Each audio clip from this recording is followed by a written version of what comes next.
Great, thanks. So let's begin. And I'm David Blockstein. I am the co-director of Worldwide Climate and Justice Education Week.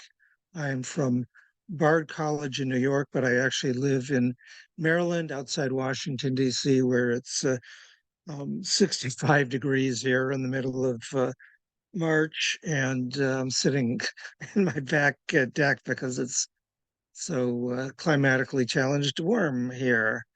Um, and Kieran, do you want to introduce yourself? Yes. Hi, everyone. My name is Carrie Ann. I use they, them pronouns, and I'm the communications lead for our team. I've been with the teaching for a few years, so it's exciting to have some new folks here as we talk about the climate games.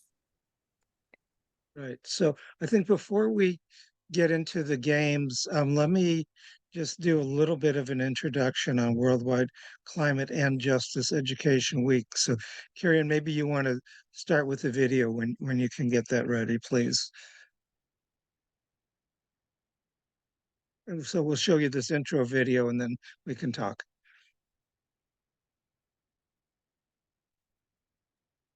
Hold on, I'm not sure it shared my sound. Okay, there we go. It, yeah, I don't think it did. I saw the image. Got the sound.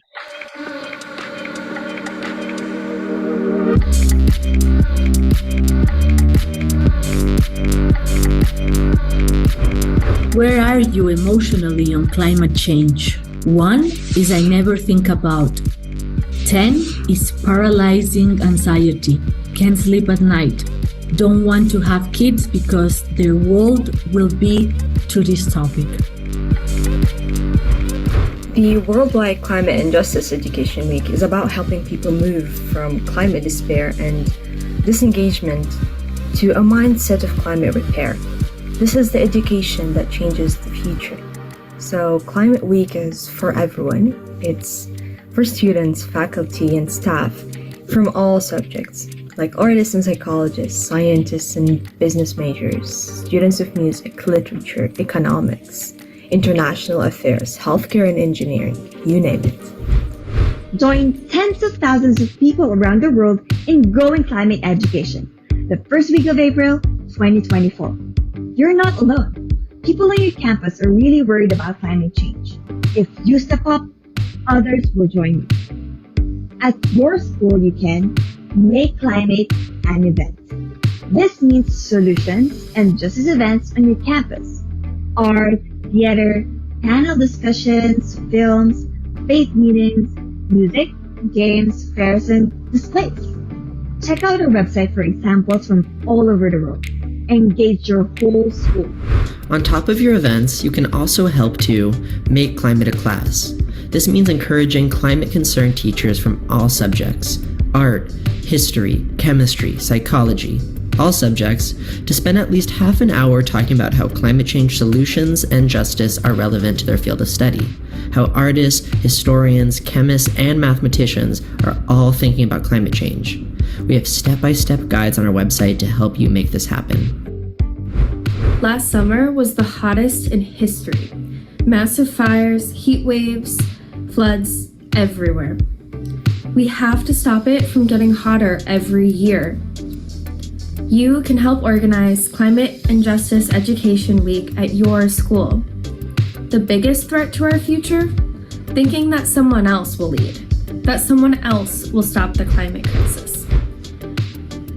Now, not next month, not next year. We all need to step up. Join us. All right. Thank you very much, Carrie Ann, for showing that. So this is sort of the opportunity for you, I guess, to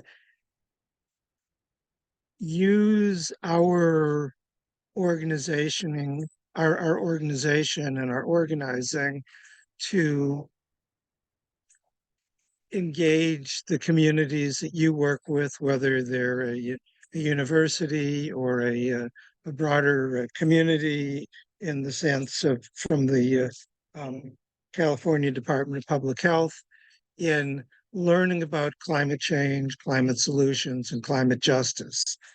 As the video said, that our goal is to help people to move from despairing about the climate to actually get involved in the work of climate repair and advancing climate justice.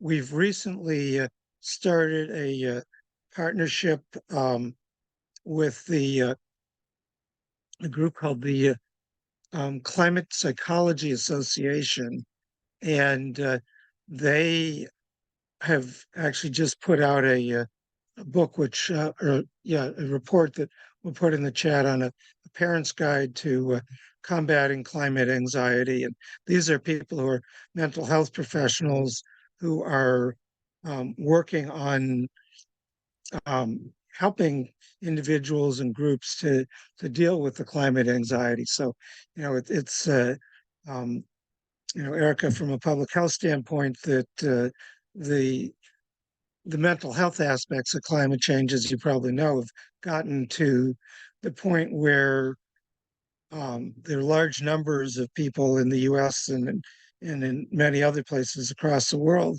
where what we've created in terms, inadvertently, of course, in terms of the climate emergency, are affecting people's mental health, and so they are creating clinical and counseling approaches to deal with climate change.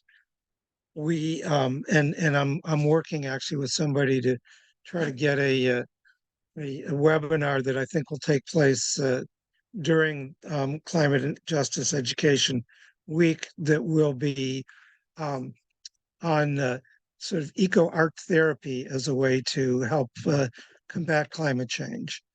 And so that, I think, is a good example of how each of these activities or classes or whatever you want to do, it's really up to you. And it's what works best for your community, your institution, your students. But one of the things that increasingly is being involved in education is the use of games. And so this came up in one of our webinars, maybe it was in January, people talking about the use of games. And so we said, well, okay, let's see what's out there. And we put out a request for people to submit games that either they used. We created a database, a form that fed into a database. And just to say, if if you've created something, if you use something, share it with us so that others can have it. And I was pleasantly surprised that we have about 30 submissions, and they range from card games, or one card game called Climate Call that I just did with on Sunday with some parents from a parent-run religious school that I used to, my kids used to be a part of. And, we played this card game which is a way of just trying to look at your own carbon emissions and figuring out which is greater impact, eating beef or running your shower for 5 minutes every day, stuff like that. Actually, beef is a lot worse. And anyway, so that's sort of a kind of a basic game. Then there are a few board games, including there's a version of the super popular game Settlers of Catan. It's a version called Oil Springs, where oil is also a resource in there, and there are climate impacts that are built into that. Many of the games that are submitted on our database, not surprisingly, are virtual games. And again, I was because I don't really play games very much. Um, but I was surprised to learn that there's actually a version of Minecraft, a super popular game that deals with climate change. There are a lot of simulations. Some of them are pretty complicated. Like there's something called En-ROADS, which is a climate simulator that Dorit, maybe you can talk about it more than I can because I haven't done it, but where they actually train people to be facilitators for these games, and you can do it for like 3 hours or so with the class. There's another one that especially some of our European colleagues have used called Climate Fresk, and again, it's a simulation game.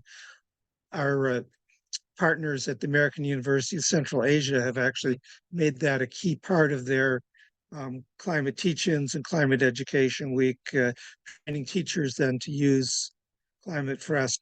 So there are a lot of different approaches, and I think we all know, in terms of advantages of games, is that when people play games for fun, and they're people don't necessarily realize that they're actually learning. I mean, it's funny because I think back to my own children, and when they were in probably middle school and high school, they would have nothing to do with educational games. For them, games were games and education was education. But I think there are lots of ways to kind of build that in. So at this point, Carrie-Anne can share the various links to the database. You can and the blog post that Carrie-Anne and our graduate student intern Brendan put together. But I guess at this point, I really want to turn it to our three Californians and to you, Carrie-Anne, as well, to maybe share your experiences with climate education related games, and just to tell us about what you've done and how it's worked and what you recommend. So Dorit, you have volunteered that you've already been working with En-ROADS, so maybe you can start with that, please. Oh, sure. Well, it's great. I teach a climate communications course basically, and sort of the first half is like, what are different people's, including denialists, how do they perceive what's going on? And then the second half is how can we solve it? So the En-ROADS comes at that juncture. And so what it is, can I screen share? No, if you want, I can show En-ROADS really quick, but you do have to have training. Yeah, we can. Carrie-Anne, can you enable Dorit to share her screen, please? Yeah, yep. Thanks. Yeah.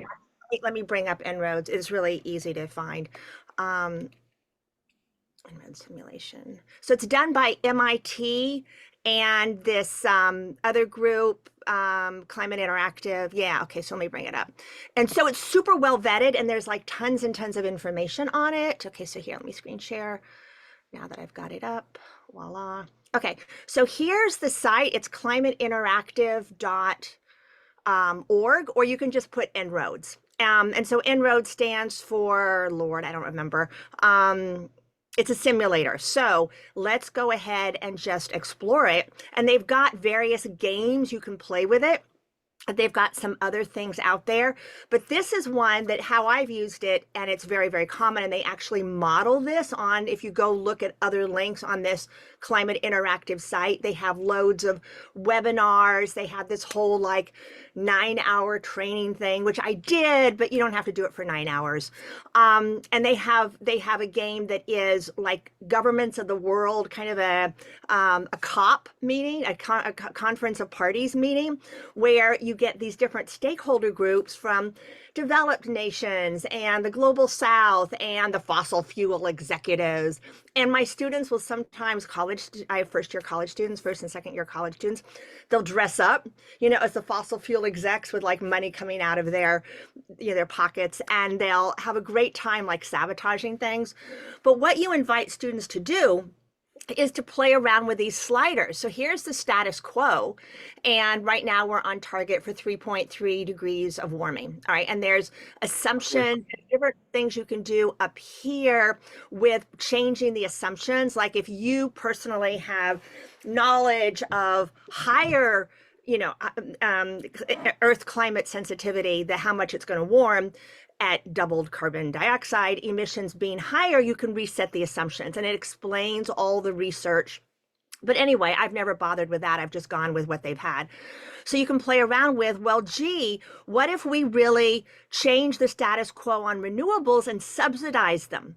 And you get students to predict what will happen. So here is primary sources of energy. Well, gee, if we're going to make it cheaper to have renewables is going to grow, and they'll be like, oh, these other things will shrink. But the interesting thing that you'll see is that they shrink less than you think, because if renewables are cheaper, demand may not decrease, right? Because now energy is cheaper, and they can start to see the effect on the temperature. But then some people will say, oh, well, yeah, we should just tax the hell out of natural gas. And I'll be like, okay, natural gas is blue. What's going to happen? And everybody predicts it will go down, which is true. Voila. And you can do like fine tuning. These 3 dots take you to fine tuning of this, where you can decide, when is your tax going to go in place? How much will it be? Co-benefits of having less methane, blah, blah, blah, blah. But there are these other graphs, and I would have been better prepared if I had thought about sharing this, but you can change these graphs, for example, to look at financial things. So what happens to the graphs, financial, cost of energy. So this sounds great that you're going to tax natural gas, but you're going to be making, in the short term, cost of energy going up. Not very much, but what if you put in, so it turns out there are some levers that you can push that would be really, really, really effective. And the big one, the students generally hit upon pretty rapidly, I'm trying to move you guys, is carbon price. Well, let's just tax the hell out of carbon.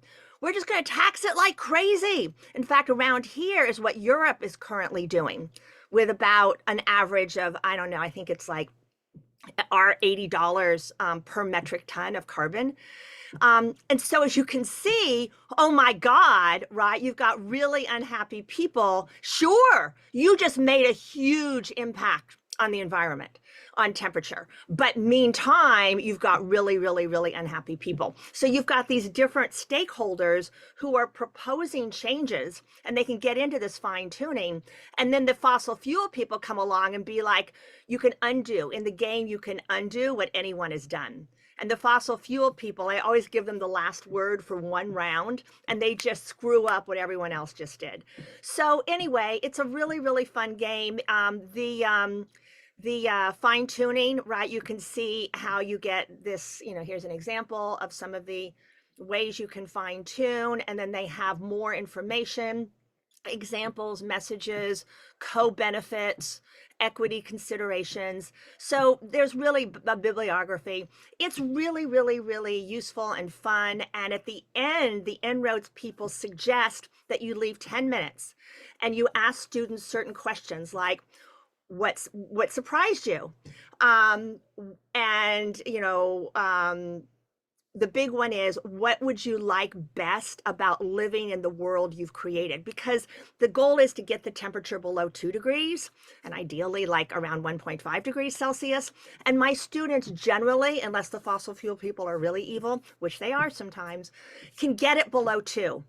And then the last question you ask them to privately write a message on this document, it's anonymous, is what would you love about living in that world?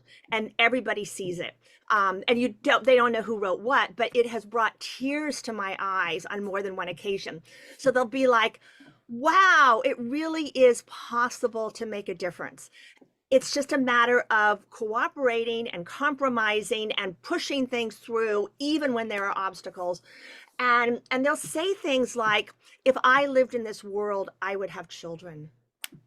Right, it's really amazing. So I highly, highly, highly recommend it. Having a little bit of training is probably a good idea, but they've got the webinars. So anyway, I'll shut up. But I never would, I wouldn't teach a class, a climate class, without using En-ROADS. And it does take, they recommend 2 hours. I always do it I usually have a 90-minute class. I've had a 1-hour class recently, 65-minute class. Man, we were like, guys, be on time, be ready. We're starting the very second class begins. We did manage it in 65 minutes. I'm done. Thank you very much. Yeah, I love that enthusiastic description. And yeah, certainly I think En-ROADS is the most sophisticated of these games in terms of its simulators. Um, Erica or Alexis, do you have experience with particular climate games that you want to share? I don't. I'm learning from you, and I'm really grateful for the resources posted in the chat and that awesome description of En-ROADS. I'm gonna bring some of these games back to my team to do at a team retreat, and then some of my colleagues work with local health departments and folks at the community level, so they'll bring some of these games back to them. Great, great. And Erica, do you know about the climate justice education toolkit that's developed by the American Public Health Association? No, but I will write that down. Okay, well, Carrie Ann, I think, can probably find that and put that in the chat as well. We had a webinar with that about a month ago, I guess, with the American Public Health Association, and they described this. It's a relatively new toolkit.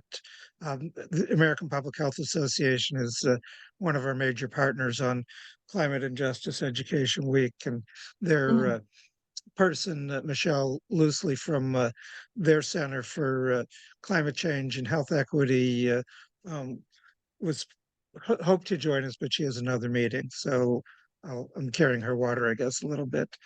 What about you, Alexis? Are there climate games that you've worked with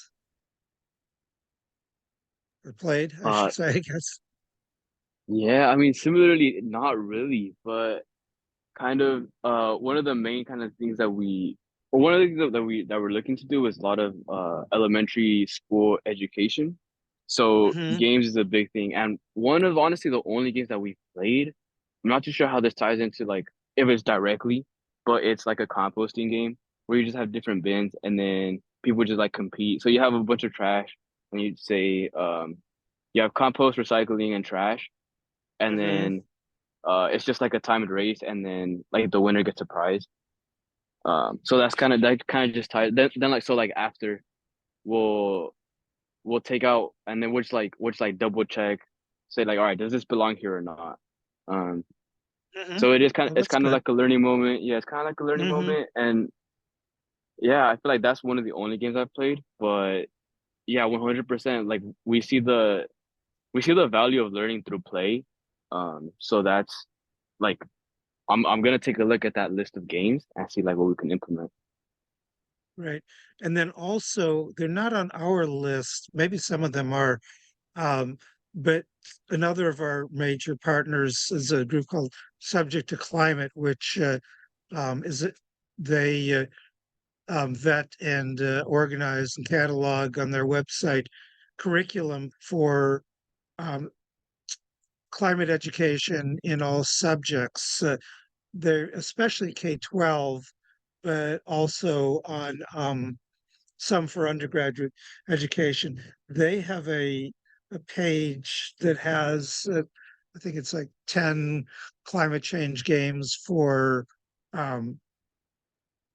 elementary, or not for elementary schools, but for I guess just for teaching. I don't remember exactly what it is, but if you go to subjecttoclimate.org, and it's TO, is it TO or TO?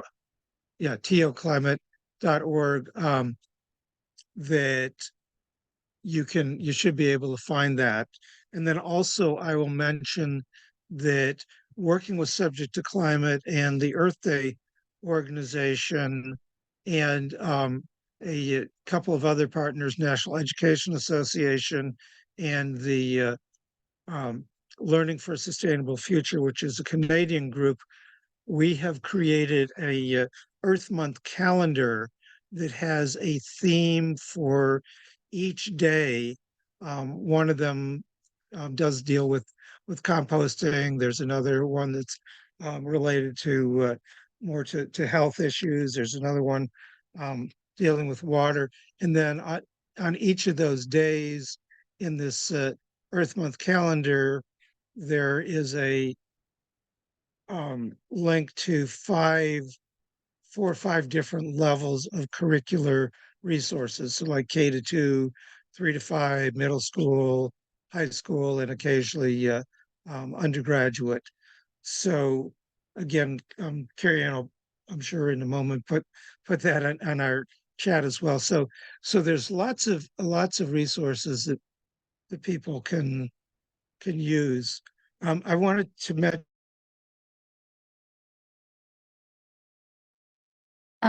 David, you're on mute, and I just wanted to confirm that you were talking about subject to climate. I missed like the very first bit there. Yeah. So Yeah. how long have I muted myself? Just the Full last time? moment. Oh, okay. All right. I must have I hit the wrong thing. Yeah. Yeah. So to say, to subject to climate, they have a climate games page on their website, and then also just the Earth Month calendar that has different elements. So Dorit, hang on for 1 second. I just also want to mention, I just put in the chat a completely different kind of climate game. And I did this last year. They were part of our worldwide teach-in. This is a physical game show, like on TV. And so if you think of sort of the combination of the Gong Show and Quiz Bowl or something like that, this is a climate game called Beat That Heat, and you participate in teams. You're competing against the other teams. You have to answer questions, and I think that this game, if and I need to get back to the organizer on that, because they've been doing a few different things. I think that this kind of thing this game would be something that the college students would go nuts playing this game, because it's just a lot of fun to do. So they're doing a 30-minute demo on Thursday, March 21st at 11 Pacific, 2 p.m. Eastern. It's actually daylight time rather than standard time, but anyway, so there's an RSVP link for that. I would strongly recommend that you check this out, because it's just a lot of fun, and it's a completely different way to do climate change education here. So go ahead, Dorit. Okay, well, it occurred to me that I had some possibilities. I'm gonna actually, let me screen. I'll just so you can see the URL. I'm gonna screen share again. This is a video game. Can you guys see that? Earth Island. Move over. So this is for gamers out there, and it's free, and it's developed by some UC Santa Cruz people. So you can explore, and I'm not a gamer, so I actually don't know anything about it, but there's these scenarios where you are trying to, as you can see, build a better world. All right, so there's that. Let me stop sharing. So everyone's got that earthislandgame.com, and there's contact links where you can contact the makers of it. But anyway, that's free. I wanted to mention totally free games that were things like, we've played Trivial Pursuit, where you put students in teams, and then of course the teacher has the answers, and you give them, which of these 4 answers, or put on your little whiteboards the answer you think is the answer to this question. And so you can ask them, scientific questions. You want them to debate with their team, and like, why do you think it's that? And you can also ask funny questions, you know, like for us, we ask questions about our university, like how well do you know our university, interspersed with the climate questions. And so it's very educational and team building and funny because people come up with on their little whiteboards with ridiculous answers. So that's been really popular.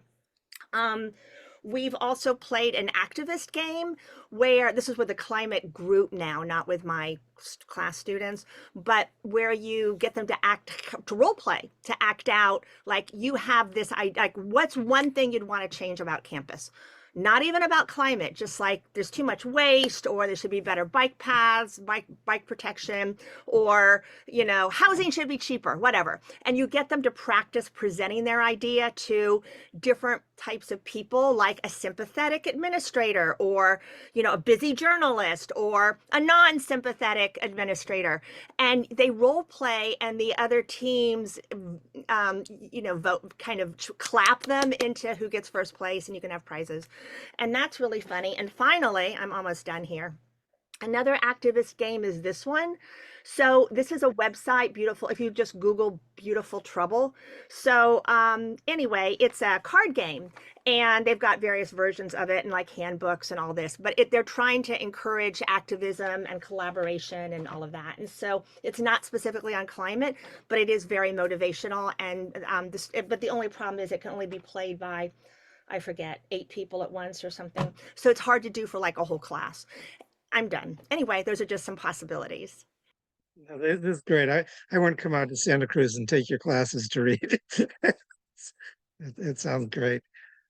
So, yeah, and your comment about gamers, it was interesting because the grad student that we asked to or assigned to go through the database and organize it and write a blog post, he's a gamer.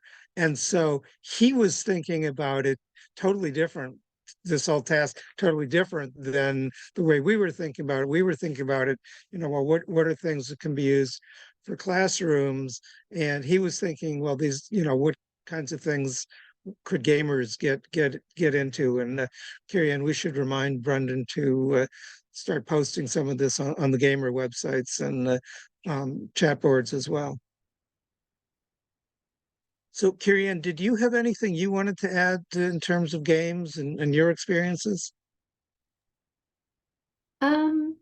Honestly, I haven't really gotten to dig into the games much. I developed back when I was working with the sustainability staff on Bard's campus a game similar to what I believe Alexis was talking about, like a composting game. We were trying to teach students we were trying to teach them what the dual stream recycling system at Bard meant. And it was very complicated because some things are paper and some things are plastic paper, and some things are Bard did 1, 2, 5, and 6. They did not do 4s and 7s or 3s. So it was like very complicated, looking for the number, find the right number. We had compost bins we'd set up. So I developed a similar game of like teaching people what can go in what bin and moving them around on screen. And then I actually drew out all of the little icons and built an online game that I think Lori still has. But aside from a very tangible and tactical usage of that game on campus, I've really only played some of them you know, as I was going through Brendan's notes and looking at all the entries that we had. I do have to say, as someone who is less data oriented, I come from an arts background, not a like science or engineering background, as many climate folks do. I struggle a little bit with programs like En-ROADS just because I love a good graph, but too many graphs on one screen is too much for me. For that reason, I really enjoyed when I was looking through Brendan's notes, the Financial Times simulator game. It has some really, really gorgeous graphics on it, and it was a storytelling, decision-making kind of game where you were making different decisions. Decisions had certain point values. You could only spend so many points throughout the whole game. And depending on the decisions you make, your pushing the limits of how many degrees of warming that you have. And different decisions would cost a lot more depending on how environmentally conscious they were.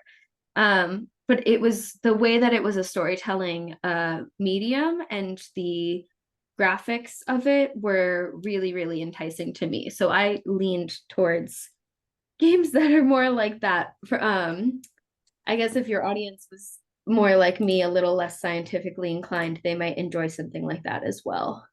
I'll throw the link to that one in the chat too, just so you guys can see what I'm talking about. Yeah. That's a great point. I mean, yeah, people learn differently and they have different strengths, and so you need to use a variety of approaches for a variety of different learners. So, anything else that people want to share with respect to climate change or climate games? I do want to sort of leave our last few minutes also just talk about Climate and Justice Education Week and more generally, but any other thoughts or questions in terms of games?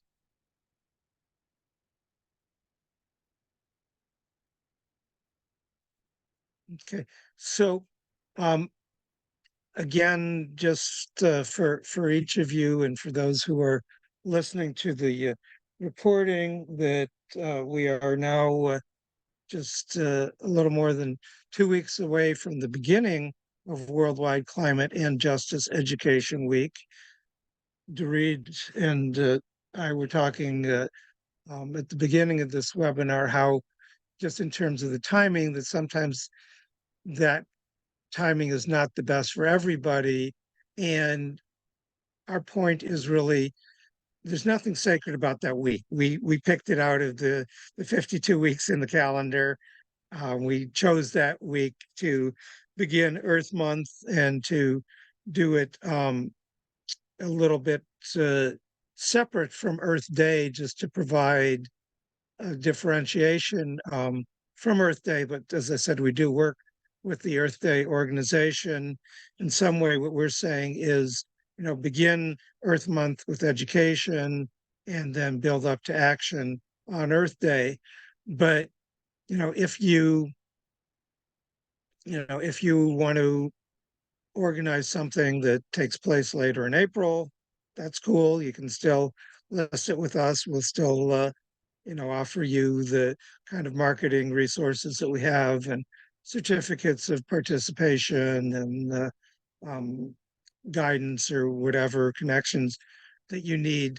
So you don't have to just be doing things within that first week of April, because I know if you're just sort of tuning in now, it's pretty daunting to get something going in just a couple of weeks.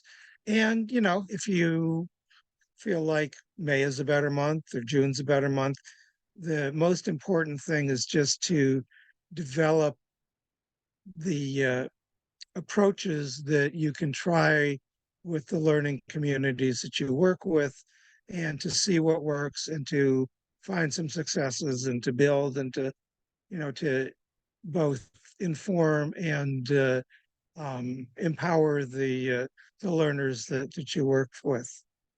So Erica or Alexis, since I know you each are kind of new to our conversation here, do you have any questions that you wanted to ask or things you wanted to share?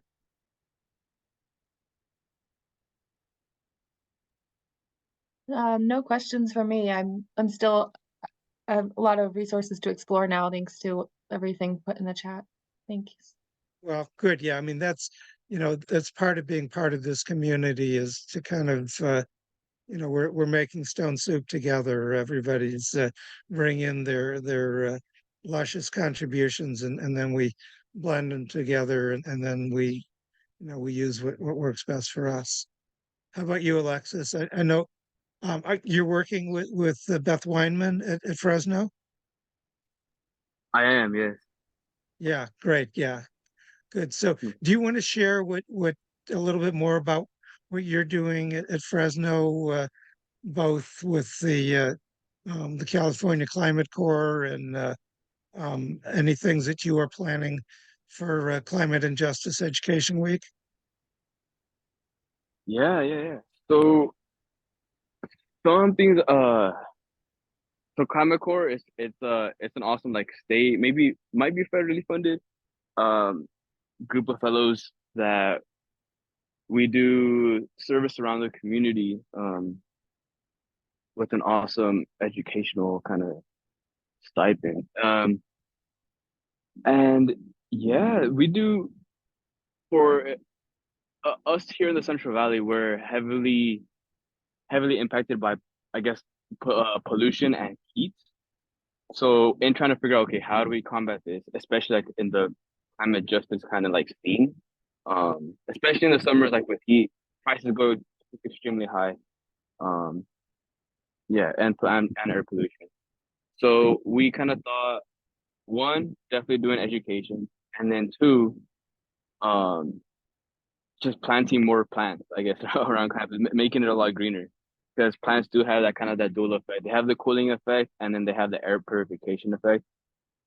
So we do a lot of work along the river, trying to restore some of those natural habitats.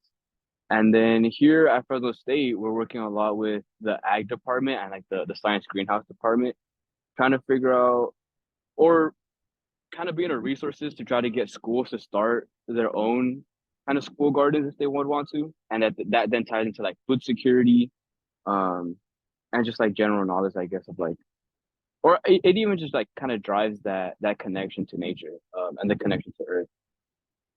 So that's a little bit what we're doing, and then a little bit on the scientific side, we are kind of then looking into, like in the ag scene, how do we reuse a lot of like our green waste, and we are looking heavily into biochar, so turning plant waste into a soil amendment, and then also being able to capture those the gases of the process, to generate energy. So there's a pretty cool system that when you capture those those gases, you're able to either turn them into renewable diesel, or you power a generator and turn it into electricity. So there's a few things that we're kind of trying to start, and yeah, kind of getting us out there in the schools, one with the gardens, but then also with educational resources. So we're trying to develop some books as well, and hopefully get those out to teachers, and yeah, just kind of start building this, I guess, sense of community around climate literacy and climate justice.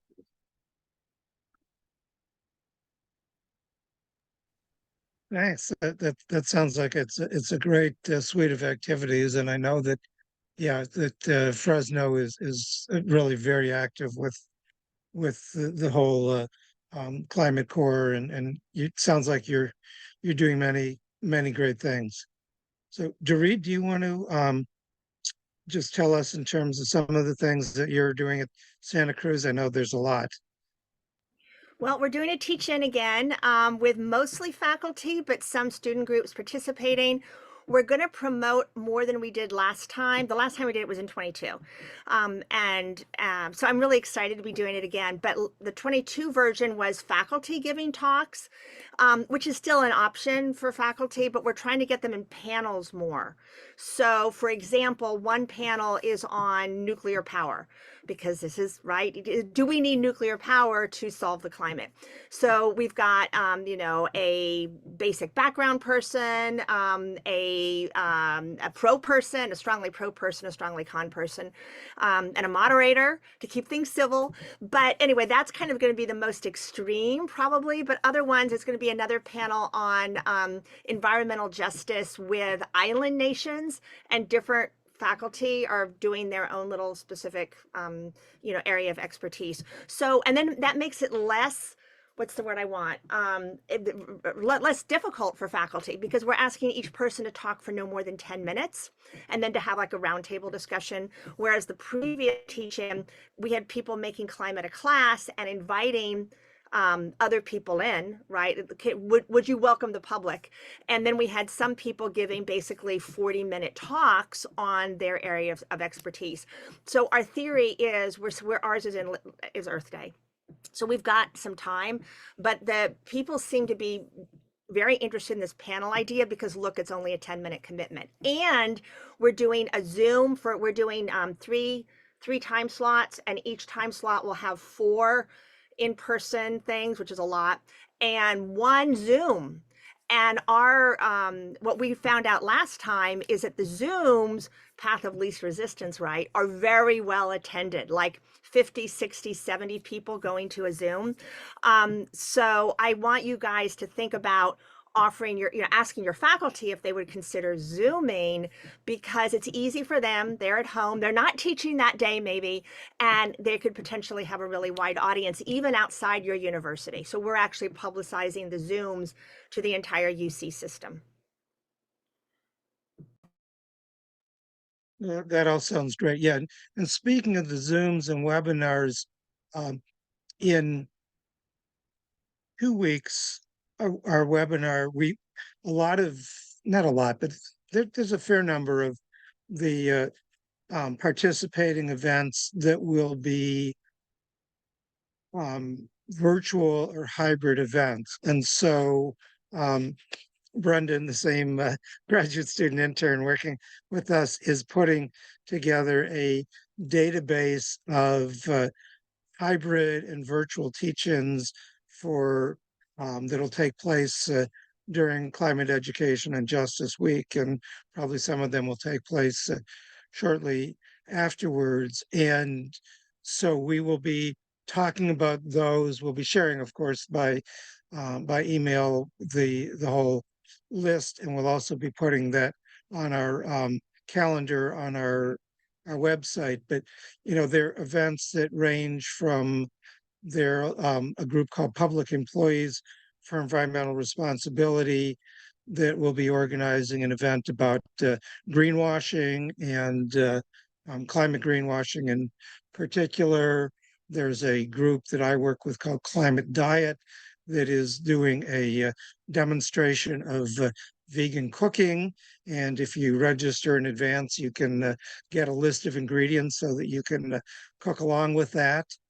On Saturday, the 6th, there will be a couple of African groups, one that's based in Africa, one that's based in the US, that will be holding virtual conferences on climate change and climate injustice in Africa. And then on Wednesday, in our regular Zoom times, Carrie Ann has been working with a artist, Mira Musak, who does virtual reality galleries. And so this will be an interactive event where you can join Mira in this virtual reality and then submit your own art a week later after you've participated in that. So there's a lot of good stuff happening. And so we will share that with you so that you can share these opportunities with your communities. We'll be talking about that in 2 weeks. Next week, we'll be presenting different resources that we have that can help you in your own events and in your own classes. So Carrie Ann has made some really great 1.5-minute video intro and outro to show at the beginning, at the end of if you're doing an event or even if you're doing a class. We'll be talking about land acknowledgements. We'll be talking about certificates that you can get, evaluation forms, so sort of, kind of nuts and boltsy things that you can have to support your participation. So, please join us again the next 3 weeks at the same time. And then I guess on the week after Climate Education and Justice Week, then we'll have kind of an open reporting opportunity for people to share what they've done and what they learned, and maybe some people will still have things come in Earth Day and later in the month that they can also talk about. So I want to thank our three Californians for joining us today. We've got the mountains, the Central Valley, and the coast represented in the Golden State, and thank everybody who is listening to this recording by that we'll be sending out afterwards. So, any final thoughts or questions, Carrie Ann or anybody else?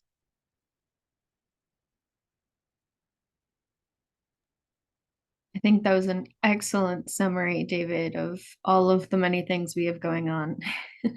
Yeah, Thank it- you all it's for all you do. It's really quite amazing and quite inspiring and a resource to so many people that you'll never even meet or know about. yeah. Thanks. I second that. Thank you. Yeah. Well, thank you for joining us, and hopefully we'll see you again next week.